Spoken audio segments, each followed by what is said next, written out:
એક કૃષિ વિજ્ઞાની, એક રસાયણ શાસ્ત્રી, એક પર્યાવરણ શાસ્ત્રી, એક સૂક્ષ્મ જીવ શાસ્ત્રી અને એક અખંડ શ્રમજીવી. આ બધાની સાથે એક સેવક, અને એ પણ સેલરી વગરનો. સાવ ફ્રીમાં તમને મળે તો તેને સાચવી રખાય કે મારી નખાય? સાવ સાચી વાત છે, સાચવી જ રખાય. તો પણ ગુજરાતના તમામ ખેડૂતો સાચવી નથી શક્યા.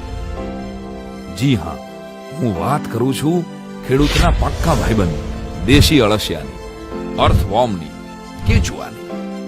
દેશી અળસિયા ધરતી માતાના હૃદય જેવા છે. વૈજ્ઞાનિક ડાર્વિન તો ત્યાં સુધી કહે છે કે માણસ જાતના જન્મ પહેલા પણ આ અળસિયા નિયમિત રીતે જમીન ખેડતા હતા. આ હિસાબે અળસિયાને કુદરતનો ખેડૂત કહીએ તો તેમાં જરા પણ અતિશયોક્તિ નથી. જે જમીનમાં હવાની અવરજવર અને ભેજ સંગ્રહ શક્તિ વધારે હોય તે જ જમીન ફળદ્રુપ કહેવાય. આપણે જેમ જમીનની ઉપર અપડાઉન કરીએ છીએ તેમ અળસિયું જમીનની અંદર અપડાઉન કરે છે.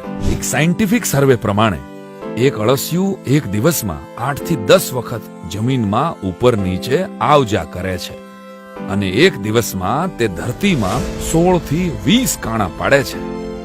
અળસિયાનું આ અપડાઉન આપણી જમીનની ફળદ્રુપતાના ગ્રાફને અપ લઈ જાય છે.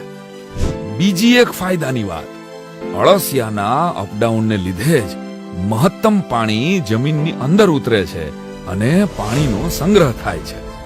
દેશના કિસાનને કારણે આપણા મોઢા સુધી કોળિયા પહોંચે છે.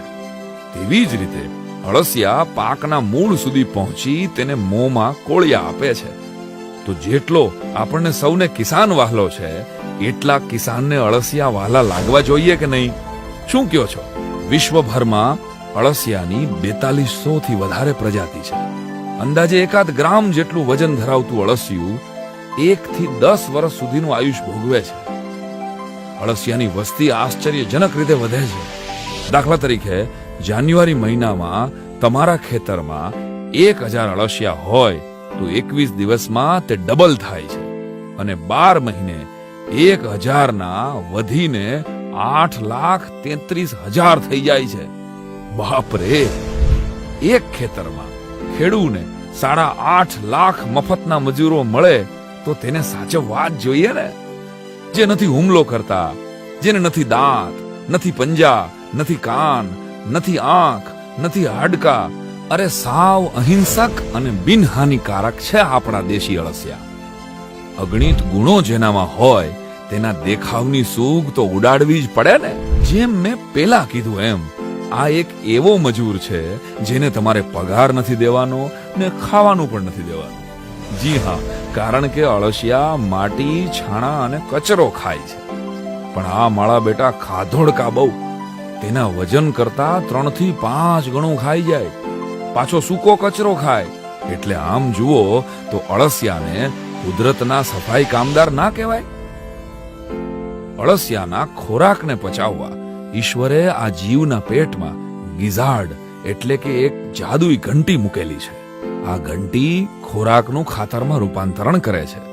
ખપ પૂરતું પેટમાં રાખી અળસિયા અગાર રૂપે જે આપે છે એ જ થયું આપણું વર્મી કમ્પોસ્ટ.